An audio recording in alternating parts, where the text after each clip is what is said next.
네, 안녕하세요. 머니다큐입니다. 자, 테슬라 이제 흑자 전환해서 S&P 500 편입은 거의 뭐 확정된 것으로 보여집니다. 물론 테슬라가 거부할 수도 있어요. 하지만 웬만하면 들어가겠죠. 어쨌든 테슬라발 훈풍에 이제 증시가 다들 불끈불끈 오르고 있는데, 특히나 이제 나스닥 쪽에서 굉장히 강한 흐름을 보이고 있습니다. 그 와중에 이제 코스피는 하락으로 마감을 했는데요.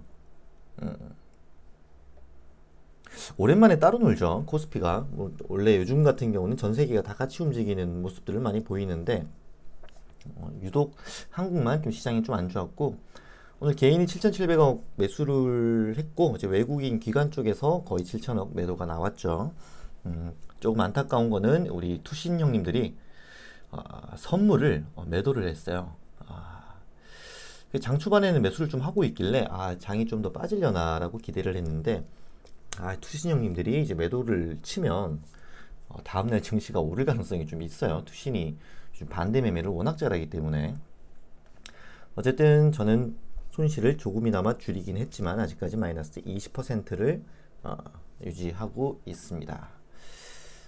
요게 이제 플러스 20으로 빨리 전환이 돼야 저도 다른 투자 대안을 찾아볼 텐데, 시간이 굉장히 길어지고 있죠. 지금 3개월이 넘었으니까. 그렇습니다. 자, 어쨌든 테슬라 분기별로 실적을 보면 오히려 작년보다는 18년도인가요? 18년 4분기 이후로는 매출이 뭐 거의 증가하지 않았다. 수익도 어느 정도 흑자 전환은 했지만, 이 정도 주가가 되려면 이 정도 실적은 나와야지라는 어떤 그런 게 있어야 되는데, 실적이 너무 선반영되지 않았나. 근데 뭐 우리나라 유튜브에서도 검색해 보면 알다시피 테슬라를 기다리고 있는 고객층이 굉장히 많다라는 거는 여러분들도 잘 알다시피 약간 그런 느낌이에요. 아주 한 10평짜리 맛집이 있는데 거기에 계속 줄을 서서 기다려요. 근데 그 맛집은 벌 수 있는 수익이 제한되어 있습니다. 왜냐면 10평이라는 공간적인 한계가 있기 때문이죠. 아마 테슬라도 그런 느낌이지 않을까요? 계속 줄 서서 기다리는 고객들은 많으나 생산량을 지금 당장 아주 가파르게 늘릴 수 없는 어떤 제한된 조건, 이거를 뛰어넘으려면 뭐 지금 하고 있는 뭐 배터리 직접 다 개발해서 그 원가도 줄이고 생산량도 좀 늘리고 뭐 이런 것들이 뭐 빨리 된다라고 하면 테슬라 주가가 지금 주가도 합당하지만, 그게 뭐 성공할지 여부는 뭐 좀 더 지켜봐야 되는 부분일 거고요. 어쨌든 S&P 500에 편입되는 순간 흐름이 조금 좋게 유지되는 거는 막을 수가 없을 것으로 보여지긴 합니다. 어쨌든 뭐 중국 미국 전방위 압박에 영사관 폐쇄 맞불 카드 만지작 뭐 둘이 뭐 주거니 받거니 하죠. 일단은 트럼프 같은 경우는 지지율이 굉장히 많이 떨어졌기 때문에 이제 중국 때리기밖에는 정치적인 그 부분을 회복하는 방법이 진짜 중국 때리기밖에 없어요. 지금은 주가야 이미 이만큼 올랐으면 됐고, 뭐 소폭 조정 받는다고 한들 그게 무조건 트럼프 때문이다, 막 이런 여론몰이를 하기는 쉽지 않습니다. 현재로는. 왜냐면 아직 이제 대선이 뭐 11월 달이니까 지금 7월 거의 끝나가고 8, 9, 10 한 3개월 정도 남았기 때문에 저번 코로나처럼 대폭락이 나오지 않는 이상은 중국을 좀 더 심하게 때릴 것으로 보여집니다. 어쨌든 이게 악재인데 테슬라가 이 악재를 다 잡아먹어 버렸죠.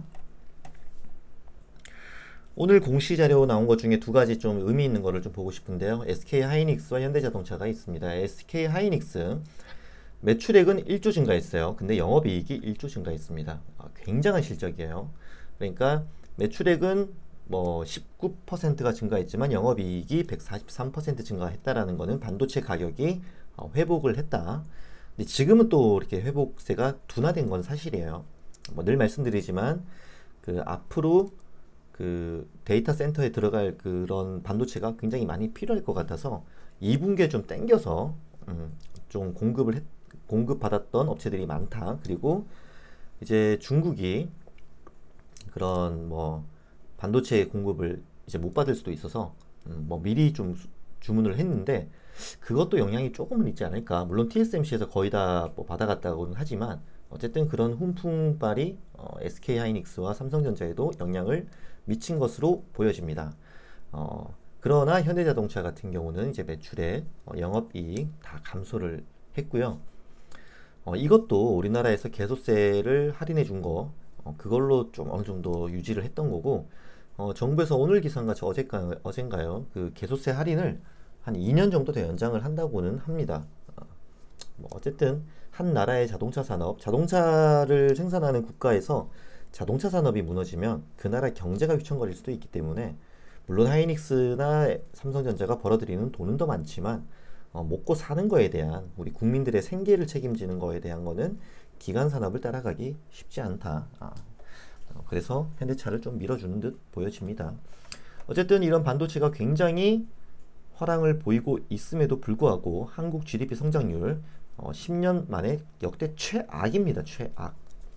이런 마이너스 성장률을 경험해 본 적이 없을 것으로 보여질 정도로, 물론 뭐 IMF도 있고 뭐 그럴 때는 다 빼고요. 최근 10년으로 봤을 때 우리 그 2018년도 반도체가 조금 쪼그라들면서 주가가 좀 큰 폭으로 조정받았던 거 기억 다 하실 거예요. 그런데 이만큼 하락했는데도 주가가 큰 변동 없이 아직도 2200포인트 위에서 유지가 되고 있다는 거는 어떻게 해석을 해야 될까요? 유동성의 힘? 우리나라에는 그렇게 어마어마한 양적 완화를 하지도 않았습니다. 미국처럼요. 그냥 개인들이 막 사재기를 하니까 오르는 것 같은 그런 느낌밖에 받을 수는 없습니다. 물론 최근 같은 경우 외국인이 조금 매수세로 전환되는 느낌은 받고 있는데, 환율이 원화가 좀 더 강세를 좀 보이고 있어서 투자가 이제 진짜 외국인이 우리나라 쪽으로 몰려오게 되면 지금보다는 훨씬 더 강한 흐름을 보일 수는 있으나 어떻게 될지는 좀 더 지켜봐야 되겠습니다. 어쨌든 경기는 안 좋고 GDP 성장률도 안 좋고, 근데 이제 눈여겨봐야 될 거는 아까 보여드렸던 이런 이 최악이 더 이상 더 나빠질 일이 없다라는 기대감만 있고 좀 더 성장해 나가는 모습만 보여준다라면 그거는 뭐 또 증시의 호재가 될 수 있어요. 요즘에는 조금만 좋아져도 굉장히 크게 부각되는 증시가 이어지고 있기 때문에 함부로 이렇게 그 확신을 해서는 안 되지만, 어쨌든 뭐 그런 심리가 좀 있는 것 같아요. 저도 뭐 계속 집값이 떨어질 거야 5년 동안 외치다가 집값이 더 올랐죠. 배가 아파서 집값이 떨어지는 게 당연하지라는 제 머릿속에 어떤 내가 믿고 싶은 대로 정보를 받아들이는 뭐 그런 거에 지금 딜레마에 좀 빠진 것 같은 느낌도 좀 들고 있어요. 내가 인버스에 들어갔기 때문에 증시가 떨어지는 게 당연하지. 지금 세상이 변했고 시장 트렌드가 변했고 이 시장을 이끌어가는 주체가 변했는데 계속 이 고버스를 유지해야 되나 뭐 이런 생각도 해볼 수는 있지만,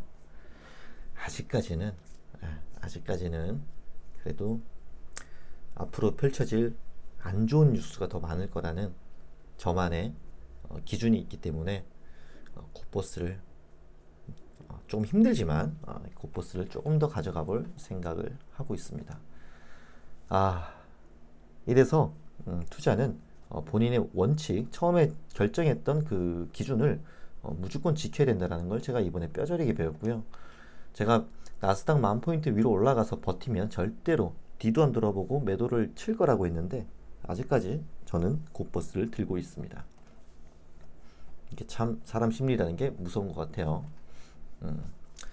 그렇습니다. 이번 주 내내 비가 좀 많이 올 거라고 하니까 비 조심하시고요. 중국 같은 경우에 그 엄청나게 큰 우박이 많이 떨어졌다라고 해요. 혹시라도 우박이 내리는 기미가 보이면 차를 실내 주차장으로 빠르게 이동시키길 바라겠습니다. 자, 오늘 영상은 여기서 마치도록 하겠습니다.